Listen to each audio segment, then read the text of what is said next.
2 நாள் பயணமாக சனிக்கிழமை தமிழகம் வரும் பிரதமர் மோடி கங்கை கொண்ட சோழபுரம் கோவிலில் நடைபெறும் ஆடி திருவாதிரை விழா மற்றும் சோழ பேரரசர் முதலாம் ராஜேந்திர சோழனின் பிறந்தநாள் கொண்டாட்டத்தில் பங்கேற்கிறார்.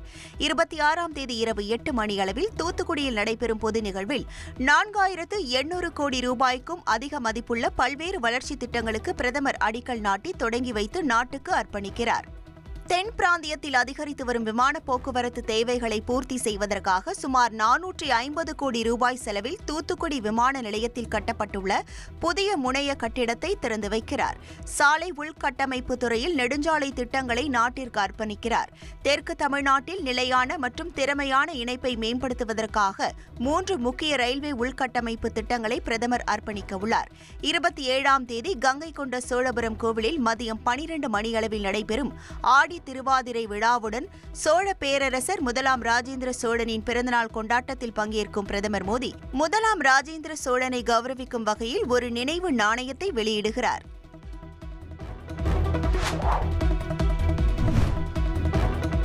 எதிர்க்கட்சிகளின் அமளி காரணமாக நாடாளுமன்றத்தின் இரு அவைகளின் நடவடிக்கைகளும் 5வது நாளாக முடங்கின.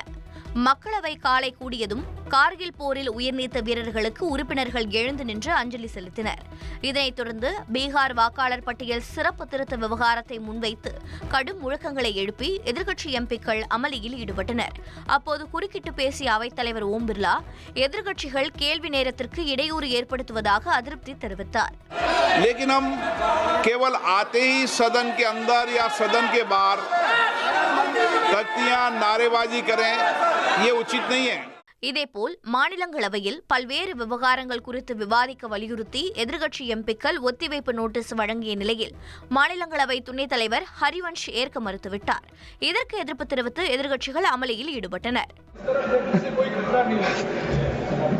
आपकी दृष्टि की समस्या कोई हो, मैं सबसे पहले इधर ही देखा, आपने गौर नहीं किया जयराम जी.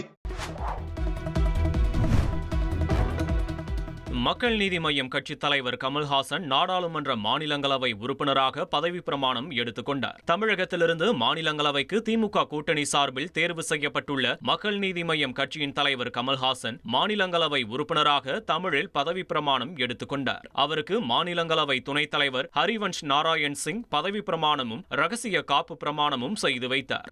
மாநிலங்கள் அவையின் உறுப்பினராக தேர்ந்தெடுக்கப்பட்டிருக்கும் கமல்ஹாசன் எனும் நான் சட்டத்தினால் நிறுவப்பெற்றதான இந்திய அரசியல் சட்டத்தின் மீது உண்மையான பற்றார்வமும் பற்றுறுதியும் கொண்டிருப்பேன் என்றும் இந்தியாவின் இறையாண்மையையும் ஒருமைப்பாட்டையும் உறுதியாக பற்றி நிற்பேன் என்றும் நான் இப்போது ஏற்கவிருக்கும் கடமையினை நேர்மையாக நிறைவேற்றுவேன் என்றும் விழிமிய முறைமையுடன் உறுதி கூறுகிறேன்.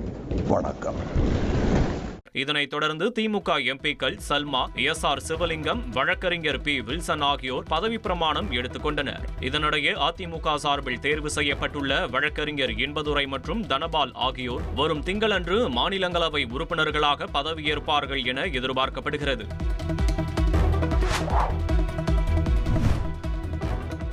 மருத்துவ மாணவர்களுக்கான கலந்தாய்வு ஜூலை 30ஆம் தேதி தொடங்கும் என்று அமைச்சர் மா. சுப்பிரமணியன் தெரிவித்துள்ளார்.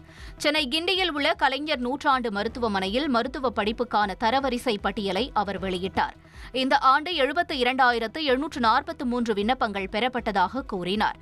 எம்பிபிஎஸ் தரவரிசை பட்டியலில் திருநெல்வேலியைச் சேர்ந்த தனியார் பள்ளி மாணவர் சூரிய நாராயணன் முதலிடம் பிடித்துள்ளார். அதேபோல 7.5% இடஒதுக்கீடு பட்டியலில் கள்ளக்குறிச்சி அரசு பள்ளி மாணவர் திருமூர்த்தி முதலிடம் பெற்றுள்ளதாக தெரிவித்தார். எம்பிபிஎஸ் தரவரிசை பட்டியலில் முதல் 10 இடங்களில் 9 மாணவர்களும் 7.5% இடஒதுக்கீட்டின் கீழ் முதல் 10 இடங்களை பிடித்த பட்டியலில் 7 இடங்களில் மாணவர்களே உள்ளதாகவும் அவர் தெரிவித்தார்.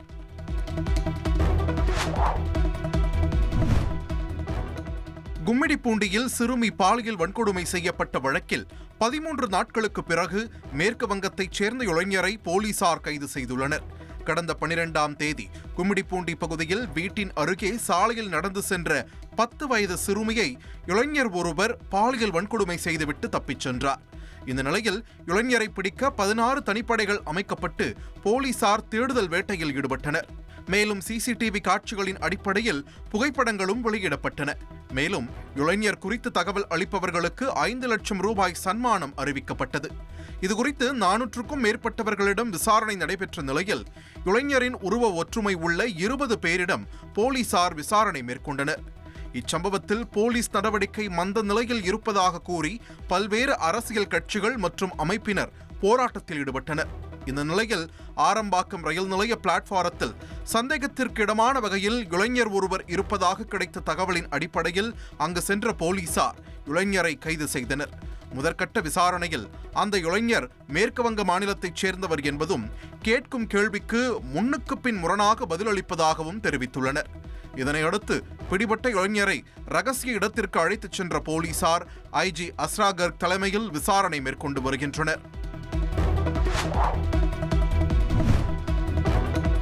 மத்திய அரசு உள்ளு மற்றும் ALTT OTT உள்ளிட்ட செயலிகள் மற்றும் வலைத்தளங்களை தடை செய்துள்ளதாக தகவல் வெளியாகியுள்ளது. உள்ளு மற்றும் ALTT இத்துடன் Big Shots app, DesiFlix, Boomex, Navarasa lite, Globe app, Mood X, Hulchul app, Fuji, Mojflix, Dflix உள்ளிட்ட 24 தளங்கள் தடை செய்யப்பட்டுள்ளதாக கூறப்படுகிறது. ஆபாச உள்ளடக்கத்தை விளம்பரப்படுத்துதல் மற்றும் காண்பித்தலுக்காக இந்த நடவடிக்கை எடுக்கப்பட்டதாகவும் தெரிகிறது. இந்த நடவடிக்கை நாட்டில் டிஜிட்டல் உள்ளடக்கத்தை ஒழுங்குபடுத்துவதற்கான ஒரு பெரிய முயற்சியின் ஒரு பகுதி என்று கருதப்படுகிறது.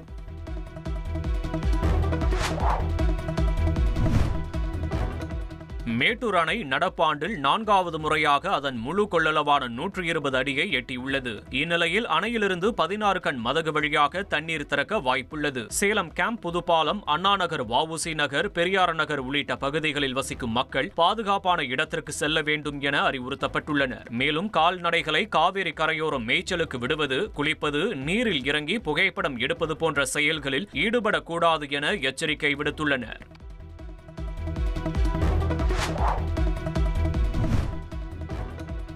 சென்னை புழல் அருகே குழந்தை விற்பனை செய்ய முயன்ற 3 பெண்கள் கைது செய்யப்பட்டு 2 குழந்தைகளை மீட்டுள்ள சம்பவம் பரபரப்பை ஏற்படுத்தியுள்ளது.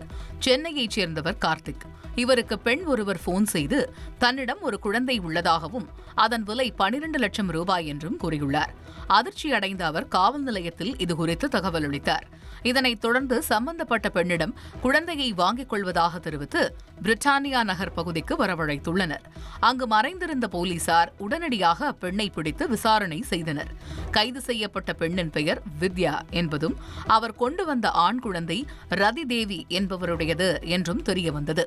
இதனைத் தொடர்ந்து ரதிதேவி மற்றும் அவரது தோழி தீபா ஆகியோர் கைது செய்யப்பட்டனர்.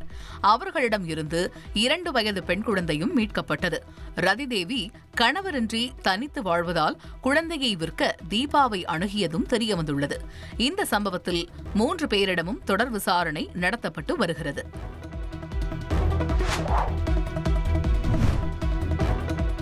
கர்நாடகாவில் SSLC தேர்வில் ஒரு பாடத்தில் 30 மதிப்பெண் பெற்றாலே தேர்ச்சி என்ற புதிய சட்டத்திருத்தம் கொண்டுவரப்பட்டுள்ளது.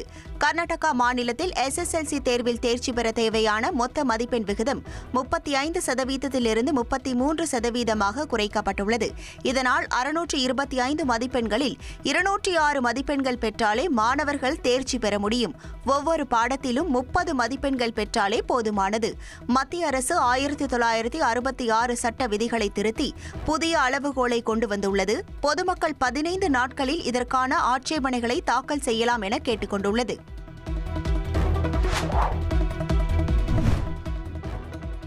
கம்போடியாவில் உள்ள ஆயுத கிடங்கு மீது தாய்லாந்து ராணுவம் ட்ரோன் தாக்குதல் நடத்தியுள்ளது. தாய்லாந்து, கம்போடியா இடையே எல்லை பிரச்சினை தொடர்பாக தாக்குதல் நடந்து வருகிறது. தாய்லாந்தில் பொதுமக்கள் வசிக்கும் பகுதிகளில் கம்போடியா ட்ரோன் தாக்குதல் நடத்திய நிலையில் அதற்கு பதிலடி கொடுக்கும் விதமாக கம்போடியாவின் ஆயுத கிடங்கு மீது தாய்லாந்து ராணுவம் ட்ரோன் தாக்குதல் நடத்தி அது குறித்த வீடியோவை வெளியிட்டுள்ளது. ட்ரெண்ட் ஆக்கிக்கோங்க. தந்தி டிவியின் சப்ஸ்கிரைபர்ஸ் அண்ட் ஃபாலோவர்ஸ் குடும்பத்தில் நீங்களும் இணையுங்க.